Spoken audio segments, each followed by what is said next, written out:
Clark, when she was on the stand, I wouldn't necessarily characterize it as being casual, but as far as just profanity is concerned, she very much just kind of laid it all out there as far as what was said, what words were used. And so it did get a little profane during some aspects of her testimony. And so, yeah, Diddy had told her that they were going to go kill this person, and that person being Kid Cudi. And so during this testimony, I saw that Diddy was jotting down some notes during this. And so Capricorn said that she didn't want to go, but Diddy made her, and he put a gun in his waist, that same gun that he had in his hand, he put in his waist, and that Diddy still seemed mad, but this time mad at Capricorn. And Capricorn said that Diddy had never been to her house before, but once they were in the car, Diddy moved his gun from his waist to his lap now. But notably, Ruben, who we know as also Rue, but is also D-Rock's little brother, was the one who was driving the car. So it was the three of them, Capricorn, Diddy, and Ruben, aka Rue.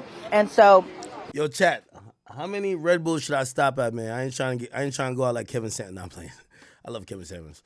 Yeah, I'm about to switch to orange juice, low key. Or is the diet Red Bull better? Because I like diet Red Bull. They all taste the same with alcohol. I only drink alcohol, nigga. I don't even care about Red Bull. I just care about whatever makes it good with alcohol. Anyway.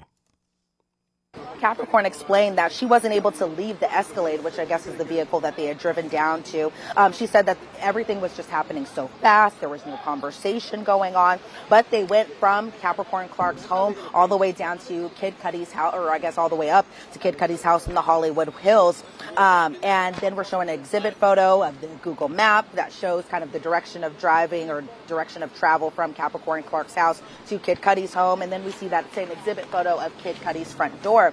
And so from there, Capricorn was kind of explaining she didn't know whether or not Kid Cudi was actually at his home, but Capricorn said that she had to stay in the car. Meanwhile, Ruben and Diddy went inside Kid Cudi's home. Capricorn explained that she had called Cassie and called Cassie's burner phone through all of this. And Capricorn had explained to Cassie, she said, "Cassie, what the F?"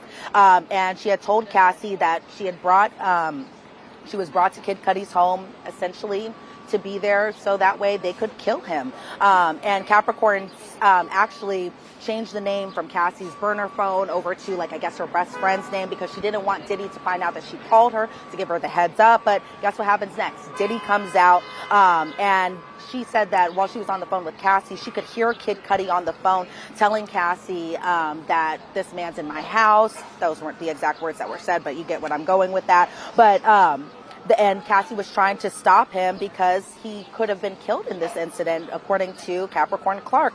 Diddy comes out. Diddy explains, "Who the F are you talking to?"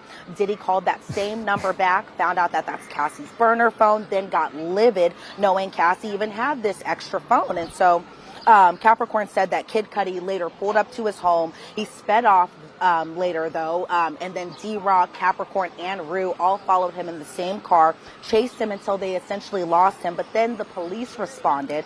Oh, Kid Cudi pussy. Whole time Kid Cudi was acting like he was trying to fight Diddy. Nigga, the nigga's in your house. You pull up. The nigga's in the house is like, wait, is that nigga? He starts following you, and you speed off? Now, granted, it's the right decision to do, so don't listen to me. I'm a hypocrite. What I'm just trying to say is Kid Cudi was acting like he was with all the smoke, like he wanted to squabble. No, nigga. You pulled up to your crib. The nigga, oh, my God. The nigga was in your crib, and then you basically dipped. Okay, hold on. Ooh, we need this. Where is it? Fuck. We lost it. All right, here we go. Sorry. The best. And so I guess Puff, or who she refers to as Puff, said that Chris Lighty, who is the best and assistant, and she said actually on the first day of the job, she was taken to Central Park. All right, my bad, sir. Later on, that's when she started getting into his employment around 2004, between 2004 to 2006. So when she was first brought on, she was brought on as a personal assistant to Paul Alford. Now, who is Paul Alford? He's actually threatened Capricorn Clark. Why? Because she actually used to work with Death Row in 2004. Said while she was on the stand that she should have just been more transparent about her relationship with Suge Knight, and that's when we start getting into the exhibit photos of just some of the security guards that we've seen a number of times through these exhibits. So we were shown a photo of after Capricorn Clark, same as D-Rock. And then as far as Roger Bonds, we already saw an exhibit photo of him, but we saw that again today. And she explained that Roger Bonds started around the time that Capricorn Clark did. So this was around that 2004 time frame. And then slowly we start to get into the guns. And Capricorn had said that she had observed Diddy. Okay. Diddy had Diddy is also dealing with a racketeer. After kind of going into how she came to work with Diddy. Yeah, look, when you're dealing with a racketeering case, we've said it before, we'll say it again, having the assistants, the bodyguard, the security, the people that were in that inner circle is imperative because you're trying to understand the inner workings of this criminal enterprise or this organization, but also, you know, Diddy is ultimately charged in a racketeering conspiracy case alone. There's no other defendants, so you wonder who did he allegedly do all of these things with? Who did he engage in this pattern of criminal activity with? But the reason she is also important is because I believe she is being used to help prove some of the underlying crimes for racketeering. When you're talking about racketeering conspiracy, the prosecution needs to prove at least 2 underlying crimes. So there's sex trafficking, there's arson, there's kidnapping, there's kidnapping. She said a lot, Jesse. Sometimes I just have to go through photos. That stems from 2011. And what do we know that happens in 2000? Testimony, especially last, working as Cassie's creative director and manager, too. So kind of pulling those double roles. Talk without Diddy finding out. So that was kind of a big revelation that we learned today. That way got Cassie in to buy that burner phone. So that was kind of all get killed. There is an objection made by the defense, but the objection was sustained. So that apartment door, and she saw that Diddy was upset. Okay, finds about Kid Cudi. Miss Cudi, a.k.a. Kid Cudi. Here we go. Necessarily characterize it as being casual, but as far as just profanity is concerned, she very much just kind of laid it all out there as far as what was said, what her, and he put a gun in his waist, that same gun that he had in his hand, he put in his waist, and that Diddy still seemed mad, but this time mad at Capricorn. Okay. Conversation going on, but they went from Capricorn Clark's home all the way down to Kid Cudi's house, or I guess all the way up. Then Kid Cudi chases her. Ruben and Diddy went inside Kid Cudi's home. Capricorn explained that she had called Cassie and called Cassie's burner phone through all of this, and Capricorn had explained to Cassie, she said, Cassie, what the F? And she had told Cassie that she was brought to Kid Cudi's home essentially to be there so that way they could kill him. And Capricorn actually changed the name from Cassie's burner phone over to, like, I guess her best friend's name because she didn't want Diddy to find out that she called her to give her the heads up. But guess what happens next? Diddy comes out and she said that while she was on the phone with Cassie, she could hear Kid Cudi on the phone telling Cassie that this man's in my house. Those weren't the exact words that were said, but you get what I'm going with that. But and Cassie was trying to stop him because he could have been killed in this incident, according to Capricorn Clark. Diddy comes out. Diddy explains, who the F are you talking to?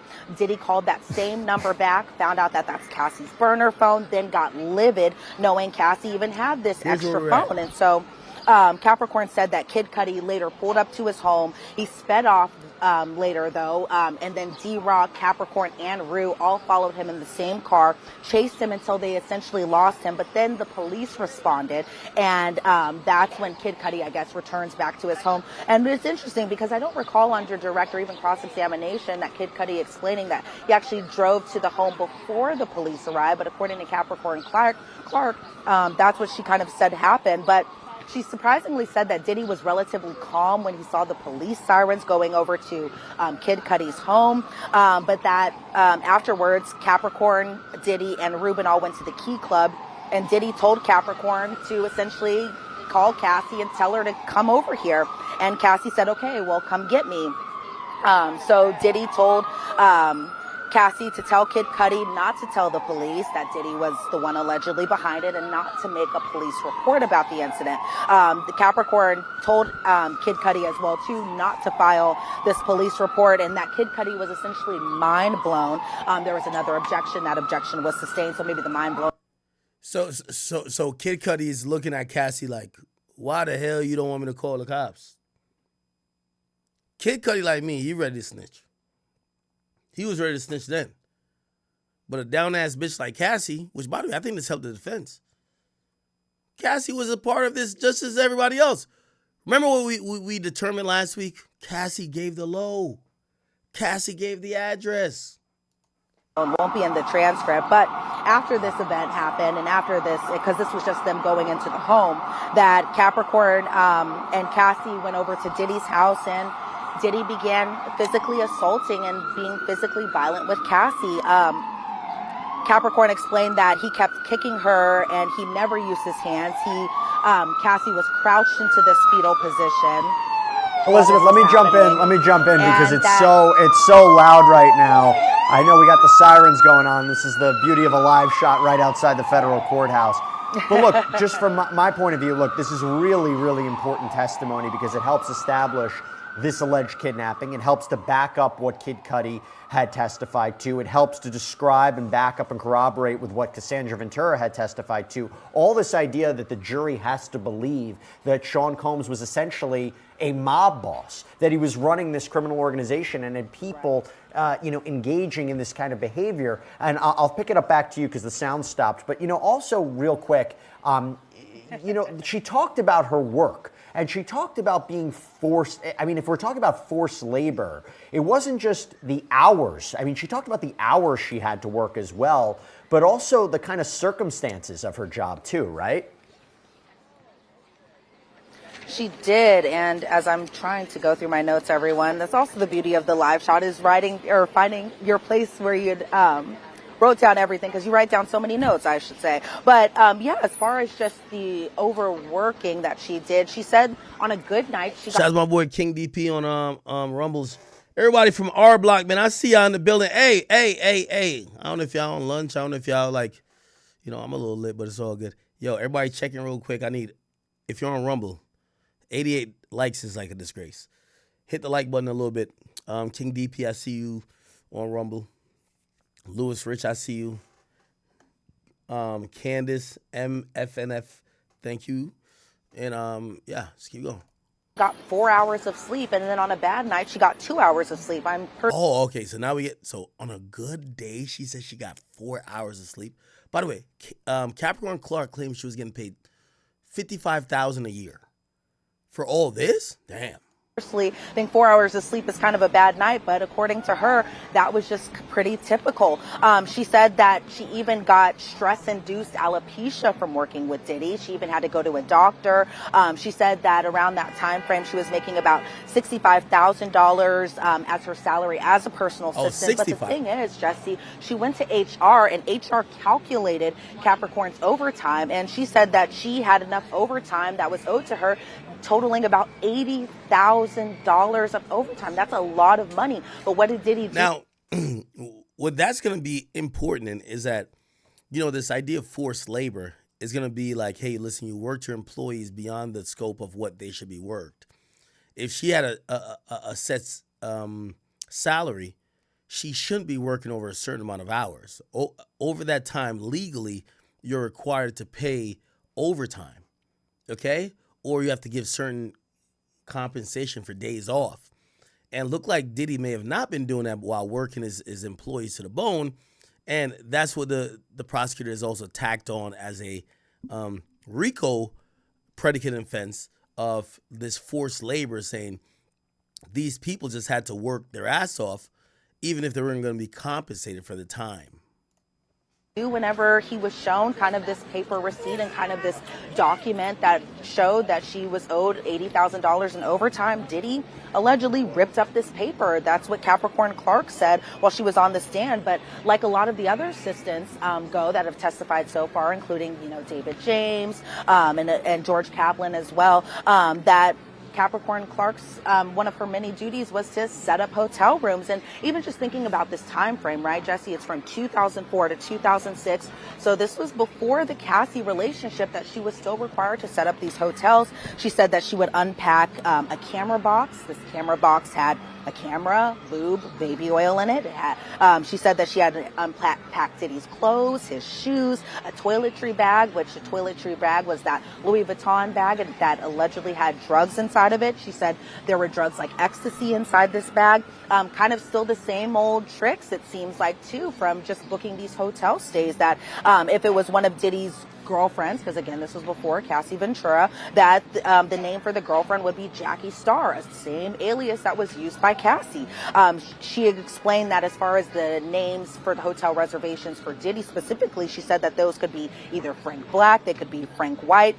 She even said that during some of these hotel stays that he being Diddy would stay at the hotel with Kim Porter, and this would be something that would happen at least once a week. But there were other girlfriends who would stay at the hotel too. And then even in the aftermath of everything, Jesse, it's kind of that same old thing where she would pack up all of his stuff and clean up after him. And what was kind of on the walls and kind of the stickier stuff that's found inside these hotel rooms, it was baby oil. So it was interesting kind of hearing that even before the Cassie Ventura relationship goes, that Capricorn Clark was essentially doing the same type of responsibilities that other assistants did while Diddy was with Cassie and even after the fact. Right. Well, listen, we have a lot to break down with her testimony and what to make of it. But Elizabeth Milner, thank you so much for the in-depth report. It feels like I'm, reading the transcript. That's how detailed and thorough your reporting is on this. I know you have to jump back into the courtroom, but Elizabeth, thank you so much. Thanks, Jesse. All right, so we're going to break this down, and we're also going to break down your questions. We see them all coming in right now. So I want to bring on my guests. I'm joined first by criminal defense attorney, former prosecutor Safa Robinson Ferrer. Would have needed to know when. Okay, perfect. So we kind of got a little bit. I think when Wack had called, we was right here. It says I shadowed him on the Vote or Die campaign. That's 2008. My job was to get T-shirts to celebrities and the photo shoots. I'd call them and say Puff wanted them to come. Agnifilo says, do they want to come? Yes, they can. How long before the jewelry missing thing? Says it was about 4 months. On the 4th of July, he threw a white party at his home at the Hamptons, the Vote or Die party. Agnifilo says, when did the jewelry missing happen? After July 4th. It says the jewelry were still on loan from Jacob, the jeweler. Now we know who. Agnifilo says, who else got a lie detector other than you? It says Mike B., his stylist. He had gone to the street level of 1440 for manicures. The lie that okay, so 1440 is a building. Sorry, the lie detector test was the next day. It says you never told HR? No. So I got fired for 3 weeks. So she was let go for 3 weeks. So how'd you get unfired? I went to work on his 35th birthday party as Cipriani's to do a celebrity list. I came back. Agnifilo says 2004 2006. Not at all. Agnifilo says as a personal assistant. She says then as a liaison. Capricorn Clark. Then now that 55,000 turns to 65. It says I was making 65,000 for Combs, then 90,000. I'm guessing this is 90,000 at Jive Records. I would imagine. Combs Agnifilo says, why'd you come back to Combs? I had gotten top records for R. Kelly. Combs said he was impressed. Asked me to come back, work for Sean John for women. He says, I think I was a really good employee for him. Agnifilo says, he told you were awesome? Clark says, he ain't use that word. Agnifilo says, you work hard for him? She said, I did. Agnifilo says, others work hard too, though, right? She says, not as hard as me. Agnifilo says, I did learn, Capricorn Clark says, I did learn a lot from Mr. Combs. She's now almost crying. He broke that glass ceiling for us black people in the business world. Agnifilo says, do you need a minute? So, by the way, the interesting part about these people testifying against Diddy, we haven't seen really anybody only have bad things to say. It's really mixed testimony. They're like, hey, he was an asshole. He did this, he did that. But I'm going to be honest, he's the only one who allowed me access to this world. Wonder how the jury's going to take that. Agnifilo says, do you need a minute? Capricorn Clark says, no, it's just complicated. The judge says, we'll take a break. With judge which the jury and witness out, judge says on DNA question to Inspector Jimenez, who supposedly take the stand this afternoon, said the government's objection is overruled. Okay? Says we asked for a bit longer. We have not been able to eat lunch. We are running ahead of schedule. Our case may be closer to 5 weeks than 6 weeks. So they're now putting it to 5 weeks. So they're doing a longer break. And supposedly they just got back in. AUSA says they proposed to use communication between Ms. Clark and Ms. Ventura. We don't see any hearsay purpose. Agnifilo says there are logistics and photo shoots being discussed. She she testified on this on direct. So they're just doing a procedural. What the fuck is that? Oh, I thought the person was naked. Okay, good. All right, never mind. All right, people. They just came back from break, but really we are on a break. Let me give you one. What's our friend Lauren Conlon? That's her name, right? Yeah. Oh, here she is. Hey guys, Diddy, week 3, day 10. We have a lot to get through, and I forgot my Chat. I also do got to grab my food. We don't take breaks here, but we eat on camera. That's what happens. Oh, they're like delivering right now. All right. So I'm going to go grab the food real quick and just watch this. This is about the early morning. And again, Diddy having a gun for 50 Cent, Kid Cudi, a chase, death threats. Listen to this. AirPods, so bear with me. We started off this morning with Capricorn Clark. She's a former Diddy assistant, former marketing manager for Sean John. She then was promoted to a global marketing manager, and then also she was Cassie's brand manager as well. She worked for Diddy on and off from 2004 to 2018, and then had another conversation about working with him in 2024, believe it or not, but we'll get there. And she met him in 2002, and they were actually hanging out as friends through a mutual friend of hers named Jeanette that she talked about. And in 2004, she was contacted by a headhunter that said, hey, you'd be perfect for this position of an executive assistant, because she previously worked at Def Jam Records, so she had experience. And then she said that she called Diddy because they were friends, or she called him Puff, and he said, yeah, hey, come work for me. Now, she says that one of her really good friends, or her best friends, has kids with Suge Knight. So on her first day of work, she described that Diddy and a security guard took her out into Central Park at 9 o'clock at night, or after 9, and basically said, if anything happens with Suge, we'll have to kill you. And she also, she actually told us that one of the bodyguards that we had been hearing about quite frequently, Rube and D-Rock, were brothers. Just a fact. I didn't know that. You know what? School just got out or something. I want to kind of move. So she also testified. Oh, she talked about 50 Cent. So I don't know what year this was, but she said that Diddy was doing a press event with 50 Cent at MTV, and they actually shared the same manager at this point, and his name was Chris Lighty. And she said that Chris Lighty and herself and Diddy got into an elevator, and Diddy was having a problem with 50 Cent, and he said something like, I don't like the back and forth, I like guns. So that was a moment where we kind of heard about this feud between 50 Cent and Diddy. Now, hold on, I'm moving. Sorry for the close-up. I gotta move. These kids are super loud. Okay, so she also talked about how Diddy borrowed jewelry from Jacob the jeweler. Diamond necklace, a bunch of expensive jewelry, and she was in charge of it, and the jewelry was stolen. It went missing, and she talked about how she was taken, basically she had to go, home from this trip when the jewelry was taken, and she was picked up the next day by Uncle Paulie, his main security guard at the time, and she was brought to this deserted building. And she said that the door locked on the outside, and actually that building turned out to be one of his future offices, but at the time it was really run down and gross. She said she was brought up to the 6th floor, and she was greeted by, a man, which she described as 5 times her size, chain smoking at this table in the middle of the room. And she said that she was made to take a polygraph for 5 days straight. She could go home, in between, but she described being terrified and really having no choice. Let me see. Yeah, she said that, she was afraid of what would happen if she didn't take the polygraph. She felt forced into it. She also described being so stressed that she developed alopecia, which is where you lose your hair from stress. And she said that she would have no breaks during the day, and she would work from, when she was an assistant, she would work from 7 a.m. to 4 a.m. And yeah, she made $65,000. And at one point she went to HR about overtime, and they calculated her overtime, and it was something like $80,000.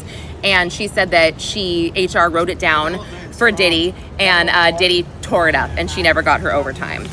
She testified to setting up hotel rooms like other assistants. She talked about how she would have to clean up after. Oh, and she also testified that Kim Porter stayed in hotel rooms with Diddy quite frequently. And the setup would be the, clothes, toiletries. We heard about the Louis Vuitton med bag. She corroborated that with different drugs. And she also mentioned a camera box with camera equipment in it and some drugs, I guess.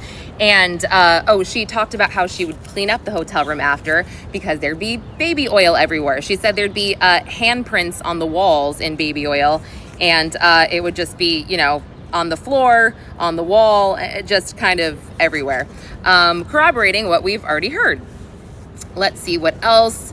She said that she saw him do drugs a couple times in her presence, mainly ecstasy. She also got prescription drugs for him, and sometimes they would be under her name, sometimes under his name. She talked about an incident in Miami one summer in 2006 where, he had told her that she couldn't leave his house. She left to return Pharrell's manager to this music video location that he was shooting at, and when she came back, she got yelled at and she was exhausted, and she said the next day she woke up, she went into the kitchen to get some breakfast, and the chef was there also, and the chef was very exhausted. Chef Jordana or Jordan, and or Jordan Atkinson, I think. And she said she asked the chef about some turkey bacon, and the chef was like, there is no effing turkey bacon. And I guess that prompted Capricorn to be like, oh, I effing hate this place. And then she said that the chef went outside and told Diddy this, and that Diddy came back inside and put both of his hands on her shoulders, Capricorn Clark's shoulders, and used about 70% of his force to basically shove her out the door and told her to get the F out, get the F out. And she quit after that. That was 2006. And then she returned again in 2007, I believe. She returned again in 2007, and she was working as Sean John Women's brand manager, and she was making more money, and she was happier that way. So then we get into and she also said that Bad Boy paid her rent, paid her car, all of that stuff. So she was kind of beholden to them. So then we get to 2011, and we get to the fact that she's also working on projects for Cassie, and then we get into the Kid Cudi kidnapping incident, which we heard some new testimony here about what happened that night. So basically, she described that, Cassie started kind of bringing up Kid Cudi to her. One day, Cassie had texted Capricorn to see if Kid Cudi could come on a hike with them at Runyon. And Capricorn Clark was basically like, I'm paraphrasing, but she was like, why would you text on this phone? He pays for all of our phones. He's going to see this. So delete this. And then she went to get her a burner phone, basically. And so she kind of knew about this relationship, and she kind of just said, Cassie, be careful. So we all know Diddy finds out about Kid Cudi. And Capricorn Clark says that she was at her home, and between 5 and 6 a.m. she was awoken by some banging at the door. It's Diddy outside of her home with a gun. She lets him in. She felt like she had to, and he says, we're going to go kill this mother effer. We're going to go kill this whatever. And she had no choice. She had to go. She said she gets in the car. He's got a gun on his lap. She said they get to Kid Cudi's house. Diddy and his associate, the bodyguard, they go inside. And she said that she called Cassie's burner phone. And then she changed the name to Stormy, her friend, after she called her, because Diddy's like coming back out, and he's like, who are you on the phone with? And she was like, my friend. And then he's like, give me the phone. He called it back, and she said he was so mad, like even angrier than when he showed up at her house. And by the way, the jury is like looking like crazy. They are like taking notes. They are so into this story. Then she said that Kid Cudi actually pulls up next to them when they're in the car, and they basically start chasing him, and he gets away. So we all of a sudden hear about this high-speed chase, which was something I had never heard before. And then she was forced to call Cassie, and then Diddy basically made her and Cassie basically try to convince Kid Cudi not to tell the police it was Sean Combs, and he said, well, I'll kill you guys if you don't get him to do this or say that it wasn't me. And then Capricorn Clark says when they got to Diddy's house the next day, she and Cassie, it was really sad. She said he kicked her over and over and over again, and Cassie was crying, and she was in a fetal position, and she kept backing away pretty much until she was out in the street. And that Capricorn Clark, he kicked her out. She had to walk home, and she said, she called Cassie's mother and just said, I'm in over my head, I can't do anything, so you need to do something. And it was pretty sad. So let me see, I've got like 20 seconds left here. So Day 10 at the Diddy trial, and this morning we saw testimony from Capricorn.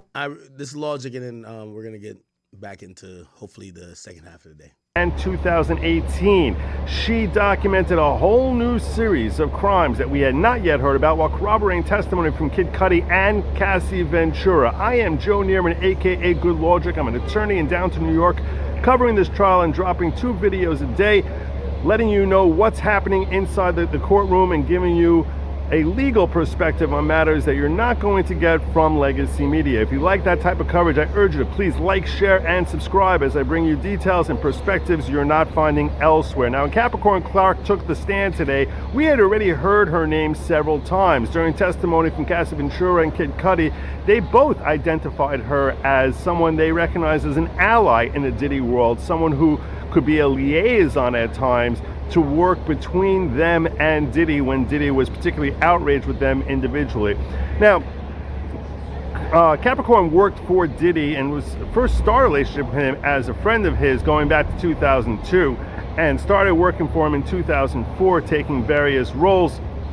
And she told over one of the new crimes she talked about, potential crimes at least, is that in 2004 there was a theft of some jewelry. Some jewelry went missing, and that it had been in her possession, and that Diddy had her take a lie detector test for 5 days. 5 days. She said from 10 in the morning till 6 o'clock at night that she was locked in a building on the 6th floor with a guy who was 5 times as wide as she is, and forced to go through grueling lie detector examination from this individual day after day after day. And that she was threatened that if in fact she failed this lie detector test, that he was going to kill her. Now, she was fired sometime there afterwards and brought back on when they were trying to make arrangements for Diddy's 35th birthday. And she had shown a knack for being able to deal with celebrities. She'd been working with him on various campaigns and shown a knack for assembling different celebrities. They brought her on for that party and stayed on there. And her relationship goes on and off. She'll work for a couple of years, and then some incident will happen and she'll leave. She ends up at a later period of time where she works as the PR manager for Cassie Ventura near the end of her tenure. And she basically, throughout her time there, has a very close interpersonal relationship with Diddy, where she's working with him on a day-by-day basis. Now, some of the stuff that she ended up corroborating and the really intriguing testimony that came from Capricorn related to the incident with Kid Cudi that happened at the end of 2011. This is right before Christmas, at which time we've now had 3 witnesses who have testified between Cassie, Kid Cudi, and Capricorn Clark to the outrage that Diddy displayed when he first learned of an ongoing relationship between Cassie Ventura and Kid Cudi. Now, Capricorn had known about this relationship for a while. She testified that she went with Cassie to get her burner phone because she was concerned that if Diddy would find out about this relationship, that all hell would break loose, and she figured that Diddy controlled her phone and that the best thing for her to do would be to get a burner phone. When Diddy found out about this, she said it was on December 22nd, 2011, that he came to her and took her at gunpoint in a car saying, "We're going to get Cassie." And that they go into Cassie's house. They had gone to Kid Cudi's house, and they were driving around, and they were they stopped off at a hotel for a while and were hanging out a couple of miles away from Kid Cudi's house, and the different interactions that she had with Cassie and Kid Cudi by phone at the express direction of Diddy. Now, Diddy saw that there was a personal relationship between Capricorn Clark and Cassie, And at one point during that day, before the police had arrived, when they saw that the police were going to be coming, and he said that Diddy seemed to calm a little bit when he saw the police involvement was coming down, that he had Cassie Capricorn collect Cassie to bring her back to his house, and that was what she did. She, at Diddy's direction, according to Capricorn, called up Cassie and told Cassie that Diddy refuses to let her go, meaning he's going to hold on to Capricorn until Cassie would come, and was essentially using her as a bargaining chip, that she was being held hostage by Diddy until Cassie would come and meet with Diddy. Now, this is what, and in fact, the testimony opened, very near the opening statement. One of the first questions she got was, "Were you kidnapped by Diddy?" And she said yes. And that's the incident she's referring to, not the incident so much with the lie detector test, which some would qualify as a kidnapping in 2004, but the 2011 incident is what they're referring to as a kidnapping.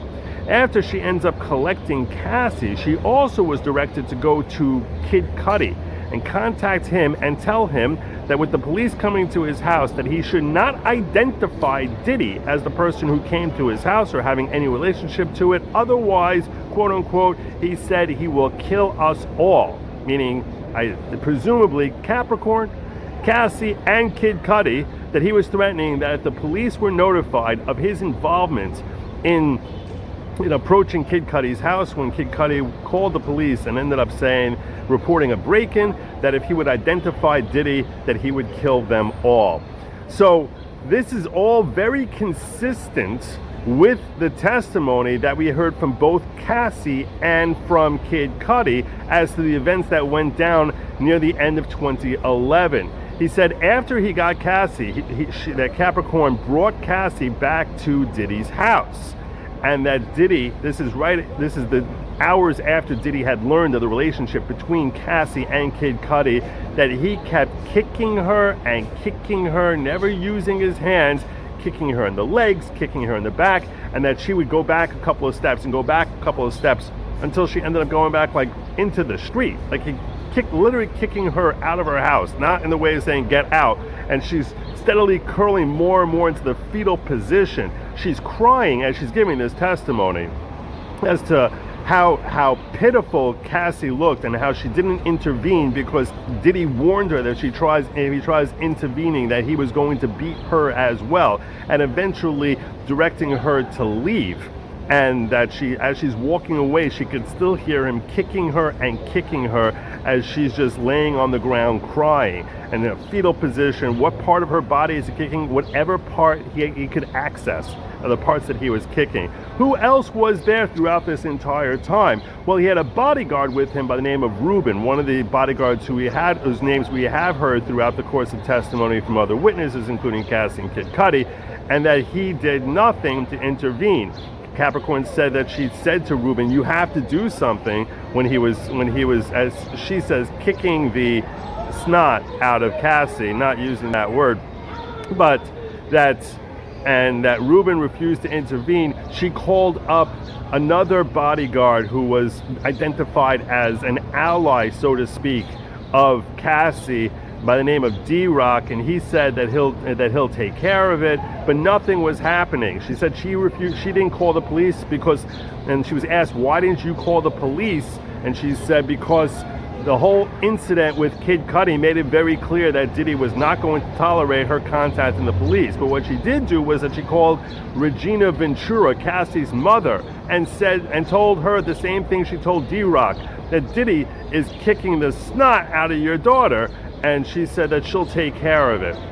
And that she was fired shortly thereafter, but that she had further exchanges with Diddy at other times where he seemed outraged about the fact and asking how long you knew about this and why didn't you tell me about this. And then a few weeks later, she ends up getting fired, which she claims were under false pretenses, and the lawsuits that she filed as a result of her wrongful employment. And she ends up coming back to work, and she ends up working back in 2018. like I said, this is a very on and off relationship that they have here. But what's significant about this testimony, and she's currently in the middle of going through cross, and the defense is certainly going down this particular direction, that you keep coming back. You keep describing these conditions that are absolutely horrific. No one should be working in this type of situation, watching Diddy engage in abuse, commit crimes, and trying to cover up those crimes, telling people, if you talk to the police, I'm going to kill you, trying to obstruct those crimes. All of these different things that you've seen, and the defense is setting up, but you keep coming back.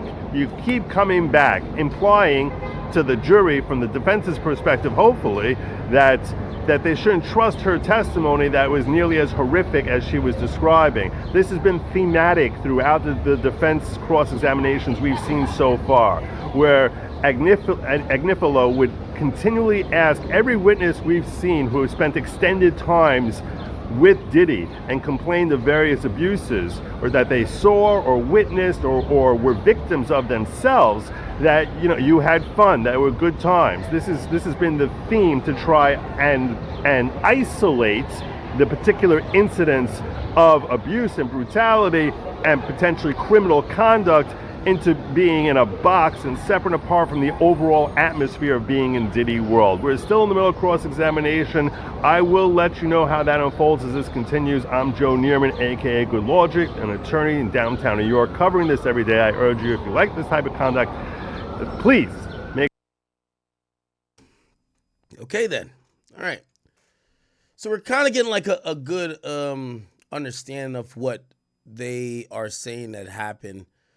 Capricorn Clark, someone who may have liked Diddy themselves, but they were a female assistant, got harassed, supposedly got, assaulted. She claimed Diddy pushed her a bunch of times. Diddy was very forceful, threatened to kill her. They had to cover up certain things. They couldn't tell the police. Now, what I will say is this, chat, and I keep hearing people say this on social media, but I'm starting to see it today and Thursday. This is where the government proves the RICO charge. They're bringing up a bunch of stuff. Even if they don't get him for arson, they're proving sometimes 2 or 3 things at once. Diddy could carry out turmoil, trauma, violence without being involved. Take her here, question her about this, hold her against her will. He could command other people to cover up his crimes, to also inflict other harm or whatever to someone else. And that goes into, okay, so because he wasn't there for that kidnapping, or not necessarily kidnapping, but the whole questioning for whatever, or your house being searched, doesn't mean he's not culpable. Well, in a RICO, he would be culpable. He gave the instructions. We're finding out more and more people. Now, what's going to really send the RICO for, especially, some of these acts that Diddy himself wasn't involved in, but like his bodyguards or assistants took place with, is whenever we get the bodyguards to speak. Because remember, the bodyguards were doing his bidding a lot. Bring her here. Go interrogate her. You hold the money. You do this. So the first bodyguard that really testifies is going to tell us a lot, because that's what I think the RICO case is. I think the majority of these bodyguards took proffers, and in their proffer, they say that, hey, listen, we were just doing our job. We weren't trying to do a crime. And in exchange for prosecution for being in this RICO, we will testify against Sean Combs. Make sure that you like, share, subscribe, and hit that bell. Okay. So now we're there. Because they win a lot. So take a look at this. In the past few months, environment, we saw a similar line of cross-examination earlier I'm trying in to the pull up some trial new with tweets. other people who were around Diddy. So it does make you question, how effective have they been at cross-examining these witnesses? I think they've done a great job. They don't have that much to work with, unfortunately, but they are excellent attorneys. I think they're doing a good job of poking, like I said earlier, little jabs. But when you're getting haymakers thrown at you, there's not really much you can do. I think the facts are the facts and the evidence is the evidence, and it's overwhelming. So it puts them really in a tough spot. You say it's overwhelming, but I'll go to you, Safa. This question from Soul Shadow. Would a hung jury on RICO, but a conviction on lesser charges, be considered a win or a loss for the prosecution? To be considered a loss for the prosecution. You know, the prosecution is going to want a guilty verdict on each and every count of the indictment. In a perfect world, that's what they're looking for. In my opinion, it would be a loss if they didn't come, with a guilty verdict on the RICO. And all the time and the effort and the money that they put into prosecuting this case, I think also, would be a loss for them as well, but definitely a win for the defense. Got a question here for you. Well, actually, it's not a question. It's more of a, let's read the report. Actually, let me go back to the reported testimony, and then I want your reaction to this, Cameron. So Mark Agnifilo, Sean Combs, the defense attorney, asks Capricorn Clark, Diddy's former assistant, why'd you not get along with Cassie sometimes? She responds, in 2008, she got more bravado being his girlfriend the longer it lasted. She thought I was being paid to help her. And then the prosecutor objects. The judge said sustained, re-ask.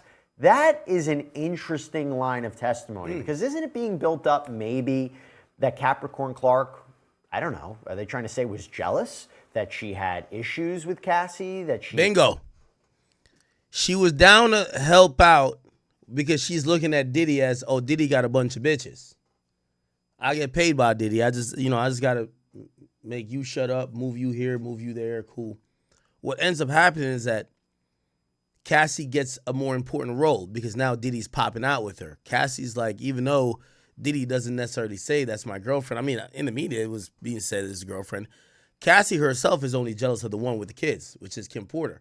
But everybody else, they start to feel some jealousy. Now, they were going down this line of questioning, and they objected to some on a probative measure. I think it was Rule 403. And I think that objection on Rule 403 was to prevent questions that could be asked to Capricorn Clark to figure out, have you ever had sex with Diddy? If you ask me, she did. Again, the objections prevent us from getting the full truth because that's now probative. It has nothing to do with what she experienced as a worker. She's not speaking to anything of, hey, I expected this as a girlfriend. But if you ask me, I think she fucked Diddy too. So this is where the defense is coming in and say, man, stop the line. This was only jealousy. You're jealous of Cassie more than anything else. Had her own feelings towards Combs. I'm curious where you think they're going with that. Yeah, or that Cassie was taking a role in everything that Diddy was doing. And it wasn't necessarily coerced, but now she feels this presence. She's a star. She's, the most important person in Diddy's life. And she can pretty much do everything. So in theory, she could leave Diddy if she wanted. Now, chat, all of this, sex trafficking shit is so interesting because we're getting multiple people that are saying that the defense are coming up with the same theory. Now, is it going to be effective? We don't know. Remember the first person they kind of accused of being jealous? They accused an escort. They said, yo, you and Cassie has your own relationship on the side, right? You started to like her, right? You would have dated her if outside the situation. The person said yes. And basically, oh, you told her to leave him, right? They basically painted that person as, oh, you were jealous of what Diddy had. Now, I don't know if that's going to be effective, but, I mean, I'm not in the courtroom. I'm also not a juror. It's contextualizing everything. Like, these are people who either got fired, had nothing going on, they needed money. Or some of them, they were jealous themselves. They wanted to be with Diddy, right? Or be in the position, at least, Cassie was in. But she's willing there. She's participating, and she's taking advantage of the employees herself. Another update from court. This is for you, Safa. So Agnifilo says, what did you see? Capricorn Clark's responds, she went from being a sweet model to being a feisty girlfriend. Agnifilo says, do you think she was talented? She had talent, was very beautiful, but not talented? She was not. I have good taste. Ooh, harsh. That was harsh. What do you think of that, Safa? Very, very interesting. And I think what the defense is doing here, and they're doing a great job at it is, and like what I said earlier, there's two sides to every story. You know, the prosecution got to put Capricorn Clark on and elicit testimony in their favor. Now the defense has the opportunity to do the same. And what you're now hearing from the defense is this interesting relationship between Capricorn Clark and Cassie Ventura. Now, this was, of course, at the initial stages, and it seems like they may have gotten closer later. But I think what I'm hearing from this testimony is that Miss Ventura was not this meek sort of woman or victim throughout this time that she was with Mr. Combs, that she was. All right, hold on, man. Hold on, bro. Tarnished. Hold on, bro.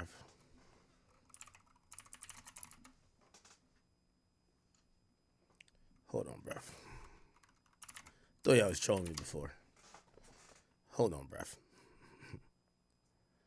Hold on, bruv. Absol drops new song addressing West Coast Joey Badass and Battle plus more. Absol say he's gonna slap Akademiks when he sees him in his new song.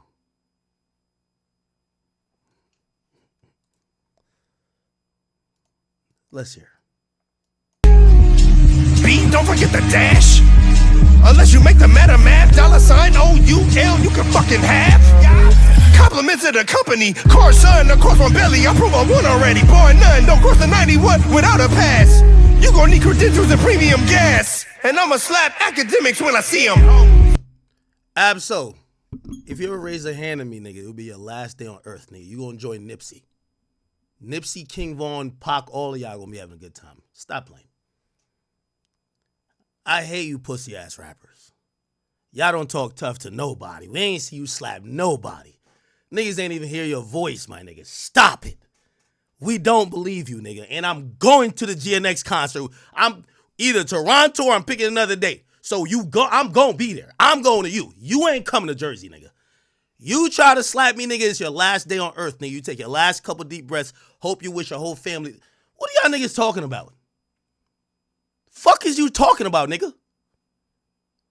Yo, that little goofy shit y'all talking about, like, bro, it's not happening. What are you talking about? What are you nigga talking about? The nigga violating you don't want to slap him? Or maybe we're just rapping. I think you probably just rapping. I'm so not like that. The fuck is this nigga talking about? Y'all got this goofy ass nigga talking like this? Absol, I'll give you an address, nigga. I dare you to pull up and try to slap me. It'll be your last day on earth. I've been praying and begging for one of y'all rap niggas to give an example. What are you talking about? Please, keep your goofy raps, keep rhyming words, but keep it wherever the fuck you at, my nigga.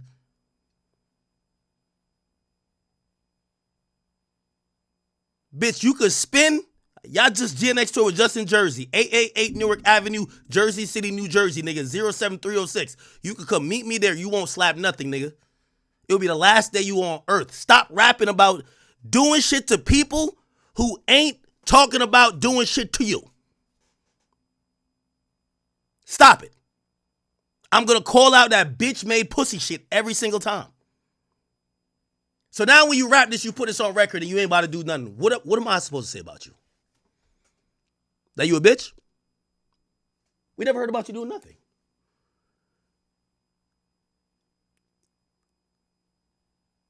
Now, if I start getting disrespectful, because I keep a little dossier on all you whole ass niggas for a reason. I keep a dossier on you, your baby moms. I keep something on all y'all just for days like this.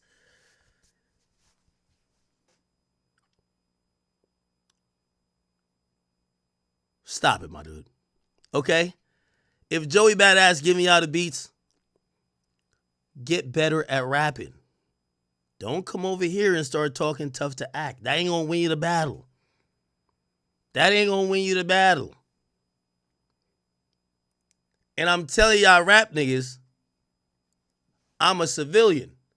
But I'll be damned if I let one of y'all hostile, ignorant gang members think you're gonna come put hands on me and threaten my life without me using exactly what I believe is within the response that I need to. Nigga, it will be your last day on earth, nigga. They won't throw a funeral for you like Nipsey. Just remember that. Just stop that talk. Stop it. You're not doing nothing. You're You're not doing nothing. You're gonna show up to the fucking booth. Where's my glasses? You're gonna have the glasses on in broad daylight and just rap like your what's the nigga name? Is it Marvin Gaye? Who's the blind nigga? You gonna rap like Stevie Wonder, nigga. You ain't doing a motherfucking thing, nigga. We ain't never seen you slap nothing, nigga. Maybe you slapped your girl, but you ain't slapped nothing ever in life. What are you talking about? Say, y'all seen him slap something? Y'all seen Absol slap something? Absol, you need to stop it, bro. At some point, y'all niggas got to get to slapping. Absol, they won't throw a funeral for you like Nipsey. If you ever raise a hand, you personally, I told you where you're going to be. You're going to be at a Pop Smoke concert. They're going to say Tupac is next. Hopefully you get on the bill. I don't think you'll be on the bill. Stop saying that. Okay? Anyway, keep getting your ass whipped by motherfucking Joey Badass. Who the fuck this nigga think he is?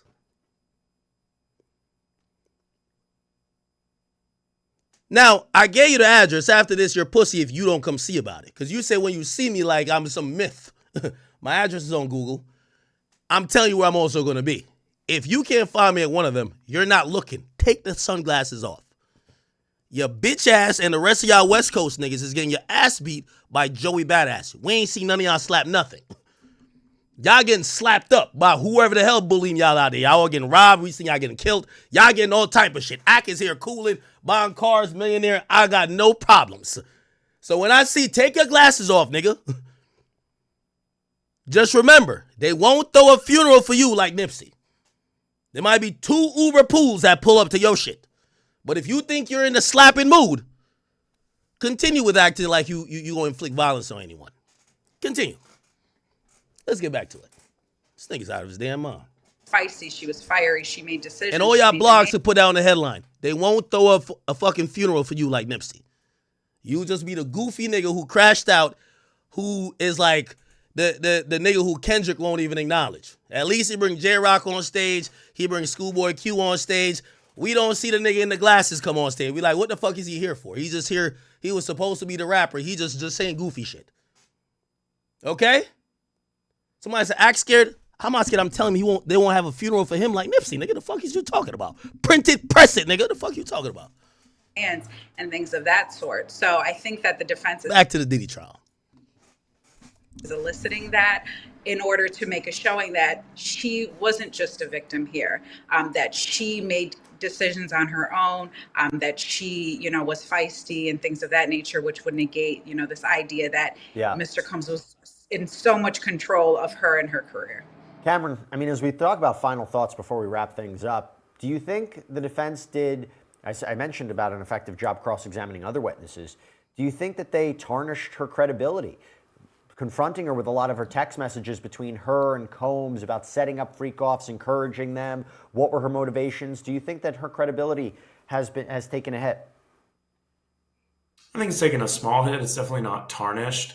Just to piggyback off of something Safa said earlier, absolutely agree with her that if one of the charges hung jury and conviction on lesser charges, that's technically a win for the defense. But if Diddy has to spend significant amount of jail time, regardless of what charge he's convicted on, that's a loss. That's a major loss. So, again, the defense only has so much to work with here.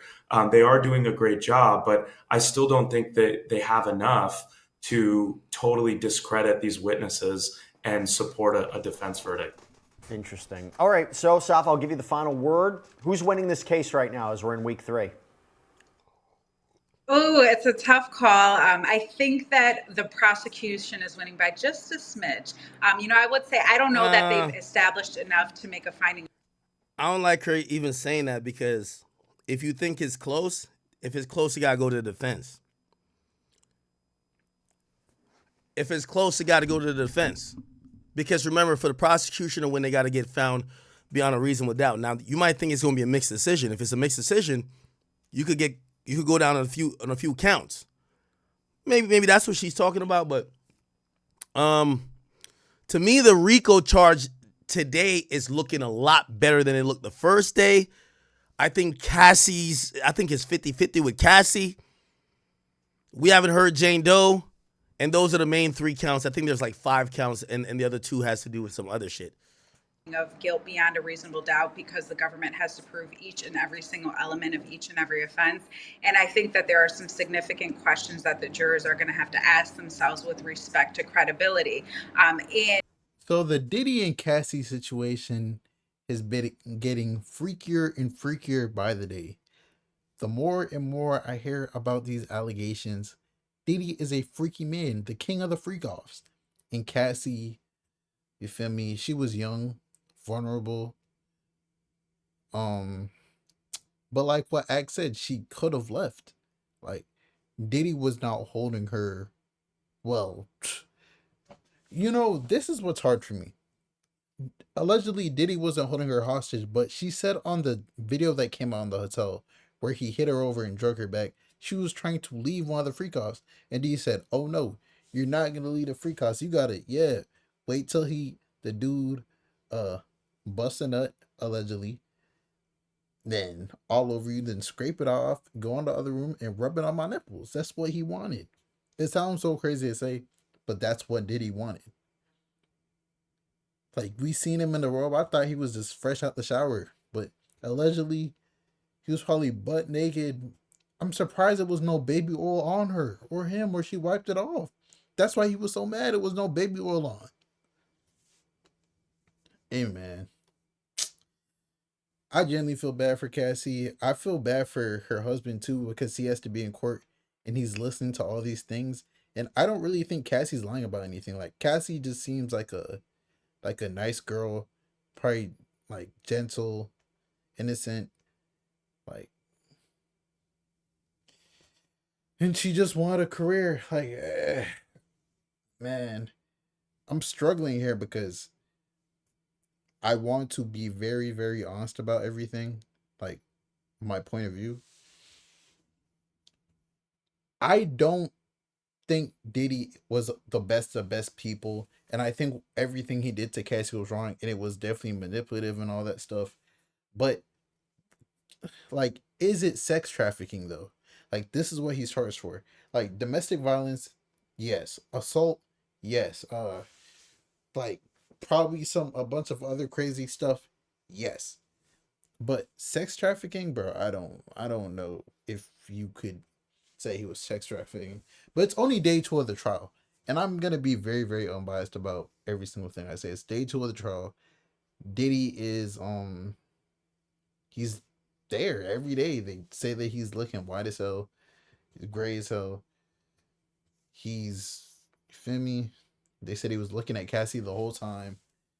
But day 3, 4, 5, 6, 7, we don't know what's gonna happen. Maybe 2 weeks later, there might be someone else taking the stand, and we don't know how that's gonna go. Maybe like 3 days later, there's gonna be a new person taking the stand, and they just expose everything about Diddy. Like, we don't know fully everything Diddy's done yet. Like, there might have been men that he was having free calls with. Like, I ain't gonna lie, bro. Like, Act was the line about what he said. Diddy should just came out and said that he was a flexible, bro. He should just said he was bisexual, bro. Like, I'm not gonna lie. And what Act said, bro, all these rappers gotta come out who was around Diddy, like really, really hung around Diddy and was like really cool with him. They need to come out and like, yeah, yeah, bro. You gotta defend yourself, your integrity. You feel me? But your boy Big Act News. Make sure you like, comment, subscribe. And do you feel like Diddy's innocent, or do you feel like he's guilty? And we're talking about sex trafficking. Like, we're not talking about is he a good person or not. Do you think he's guilty of sex trafficking, Cassie? It's your boy Big Act News, and I'm out.